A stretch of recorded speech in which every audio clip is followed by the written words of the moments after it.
You've also said that Congress is an Israeli-occupied territory. Now, what do you mean by that?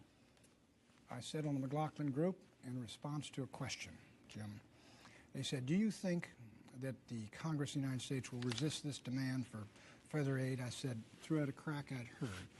I said, no, the Congress of the United States is Israeli-occupied territory. What I meant by that is the most powerful lobby in Washington, which Congress can't stand up to, one of the most powerful, is certainly the pro-Israeli lobby. It has gotten its way in this town year in and year out,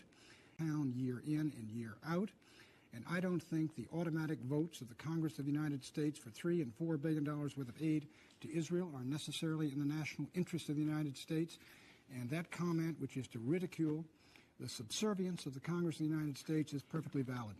I do not believe my government should subsidize Israeli socialism, which we have done, and I do not believe we should subsidize a policy on the West Bank of the Jordan River which denies the Palestinian people rights which I support from Lithuania to Croatia. But if I also believe that Pat Buchanan is entitled to stand up and speak out against any kind of political lobby, whether it's the Greek lobby, Aid for Greece, or whether it's the pro-Israeli lobby, Aid for Israel, without being called vile names. And you think that's what's happened to you? Let me tell you something, Jim. When this little flap is 18 months old, well, I made this crack. I know Buckley's talking about an 18-month-old column. Let's forget that. When this broke, I made that wiseacre crack about the Amen Corner. It was wiseacre, and it was very funny. You know what happened as a consequence of that? People called my newspapers that carried my column and said, drop Buchanan. AIPAC listed 5 conservative columnists who were accepted. The Jewish lobby, no, the pro-Israeli lobby, pro-Israeli right. lobby. I went out to speak in the country, and a little girl from the Junior League said, I get these horrible calls from New York about you.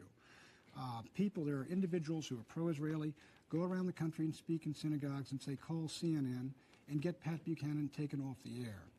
Those kinds of tactics, in my judgment, are un-American. They are done in the name of the First Amendment, and they violate the spirit of the First Amendment. You know me. I've been in this town for 25 years, 30 years. I am controversial. I am sometimes insensitive. I am tough, and I am hard. But I think that this type of thing is beyond the pale.